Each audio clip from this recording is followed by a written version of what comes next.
ವಯಸ್ಸಿನಲ್ಲೇ ಆಕಾಶವನ್ನೇ ಚುಂಬಿಸಿದ ಹನುಮ, ಏರಿದಷ್ಟೇ ವೇಗವಾಗಿ ಪಾತಾಳಕ್ಕೆ ಬಿದ್ದ ವಾಮನ. ಆದ್ರೂ ಸಿನಿಮಾ ಮೇಲೆ ಕರಗದ ಪ್ರೀತಿ. ಏಳು ಬೀಳುಗಳ ನಡುವಿನ ಸಂಘರ್ಷದ ಬದುಕಿನಲ್ಲಿ ಚಂದನವನದಲ್ಲಿ ಚಂದದ ತೋಟ ಕಟ್ಟಿದ ಛಲಗಾರ. ಬಿಳುಪು ಯುಗದಲ್ಲೇ 10 ಹೊಸ ಪ್ರಯೋಗಗಳ ಹರಿಕಾರ. ಅದೇ ಉತ್ಸಾಹ, ಪುಟಿತು ನಿಲ್ಲುವ ಚೈತನ್ಯ. ದಿಗ್ಗಜರಿಂದ ಹಿಡಿದು ಹೊಸ ತಲೆಮಾರಿನವರೆಗೂ ಮರೆಯದ ಕಾವ್ಯ ಲಹರಿ. ಇದು ದ್ವಾರಕೀಶ್ ಅವರ ಮುಸ್ಸಂಜೆಯ ಹಿನ್ನೋಟಗಳ ಸಿಂಹಾವಲೋಕನ.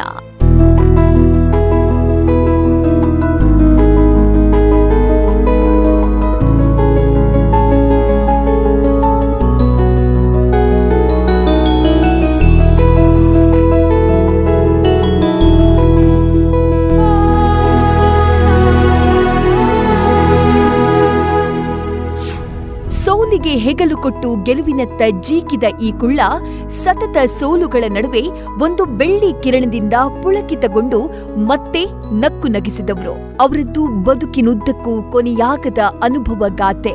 ಕಲಿಯುತ್ತಲೇ ಬದುಕಿನ ಅಧ್ಯಾಯಕ್ಕೆ ಅಂತಿಮ ವಿರಾಮವಿಟ್ಟ ದ್ವಾರಕೀಶ್ ಹತಾಶೆಯ ಮನಸ್ಸುಗಳಿಗೆ ಜೀವನೋತ್ಸಾಹ ತುಂಬಿದ ಚಿತ್ರಗಾರ.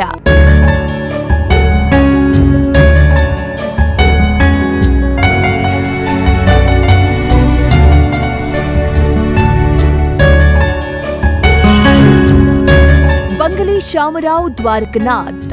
ಹುಣಸೂರಿನಿಂದ ಎದ್ದು ಬಂದ ಈ ಎಂಜಿನಿಯರ್ ದ್ವಾರಕೀಶ್ನಾಗಿ ದಂತಕಥೆಯಾಗಿ ಬೆಳೆದವರು. ನಟ, ನಿರ್ಮಾಪಕ, ನಿರ್ದೇಶಕ ದ್ವಾರಕೀಶ್ ಕನ್ನಡ ಸಿನಿಮಾ ರಂಗದ ಕಾದಂಬರಿ. ಬೆಳ್ಬೆಳಗ್ಗೆ ಕಾಫಿ ಕುಡಿದು ನಿದ್ದೆಯಲ್ಲೇ ಚಿರನಿದ್ರೆಗೆ ಜಾರಿದ ನಗೆಗಾರ ರಾಜ ಕುಳ್ಳ ಈಗ ಕರುನಾಡನ್ನೇ ಕಂಬನಿಯ ಮಡಿಲಿಗೆ ತಳ್ಳಿದ್ದಾರೆ. ತಮ್ಮ 81ರ ಹರಿಯದಲ್ಲಿ ದೃಶ್ಯ ಕಾವ್ಯಕ್ಕೆ ವಿರಾಮವನ್ನ ನೀಡಿ ನಡೆದಿದ್ದಾರೆ.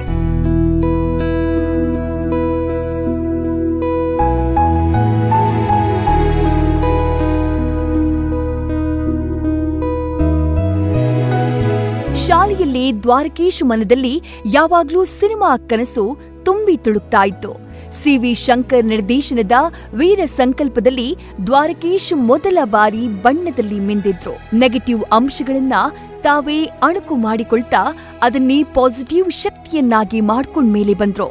ನಾನು ಎತ್ತರವಿಲ್ಲ ಹಾಗಾಗಿ ಕುಳ್ಳ, ನನಗ್ ಬುದ್ಧಿ ಬೆಳೆದಿಲ್ಲ ಹಾಗಾಗಿ ಪೆದ್ದ, ಮಾತು ಸರಿಯಾಗಿ ಆಡೋಲ್ಲ ಹಾಗಾಗಿ ಮೊದ್ದು, ಮೂಗು ಸರಿಯಿಲ್ಲ ಹಾಗಾಗಿ ಸೊಟ್ಟ, ಸುಂದರತೆ ಇಲ್ಲ ಝೀರೋ.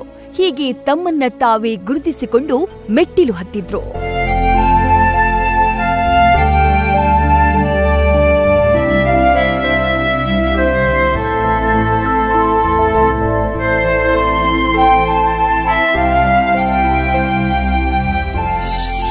ಆರಂಭದ ಘಟ್ಟದಲ್ಲಿ ರಾಜ್ಕುಮಾರ್ ಮತ್ತು ದ್ವಾರಕೀಶ್ ಜೋಡಿ, ವಿಷ್ಣುವರ್ಧನ್ ಮತ್ತು ದ್ವಾರಕೀಶ್ ಜೋಡಿ ಸಾಕಷ್ಟು ಮೋಡಿ ಮಾಡಿತ್ತು.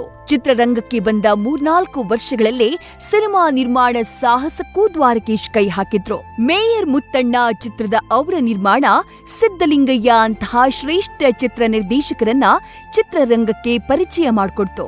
ಮುಂದೆ ದ್ವಾರಕೀಶ್ ಕುಳ್ಳ ಏಜೆಂಟ್ 000 ನಿರ್ಮಿಸಿ ತಾವೇ ಹೀರೋ ಕೂಡ ಆದ್ರು. ಈ ಚಿತ್ರವನ್ನ ತಮಿಳು, ತೆಲುಗು, ಮಲಯಾಳಂ, ಮರಾಠಿ ಭಾಷೆಗಳಲ್ಲಿ ನಿರ್ಮಿಸಿ ದ್ವಾರಕೀಶ್ ಪ್ರಚಂಡ ಯಶಸ್ಸನ್ನ ಗಳಿಸಿದ್ರು. ನೀ ಬರೆದ ಕಾದಂಬರಿ, ರಾಯರು ಬಂದರು ಮಾವನ ಮನೆಗೆ ಅಂತಹ ಶ್ರೇಷ್ಠ ಚಿತ್ರಗಳನ್ನ ನಿರ್ದೇಶನ ಮಾಡಿದ್ರು.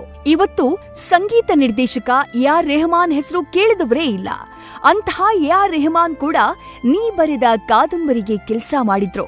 ಕನ್ನಡದಲ್ಲಿ ಮಾತ್ರವಲ್ಲದೆ ರಜನಿಕಾಂತ್, ಶ್ರೀದೇವಿಯಂತಹ ಪ್ರಸಿದ್ಧ ತಾರೆಯರಿದ್ದ ಇತರ ಭಾಷೆಯ ಚಿತ್ರಗಳನ್ನ ಕೂಡ ದ್ವಾರಕೀಶ್ ನಿರ್ಮಾಣ ಮಾಡಿದ್ರು.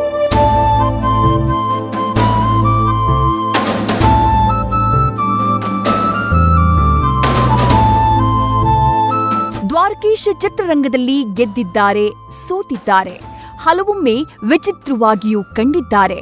ಆದರೆ ಇವೆಲ್ಲಕ್ಕೂ ಮಿಗಿಲಾಗಿ ಅವರ ಪ್ರತಿಭೆ, ಸಾಹಸ ಪ್ರವೃತ್ತಿ, ನೀಡಿದ ಕೊಡುಗೆಗಳು ಸ್ಮರಣೀಯ. ಒಟ್ಟಾರೆ ದ್ವಾರಕೀಶ್ರದ್ದು ನಿರಂತರ ಕಷ್ಟದ ನಡುವೆಯೂ ಮೇಲೇಳುವ ಸಾಹಸಮಯ ಸಿನಿ ಬದುಕು.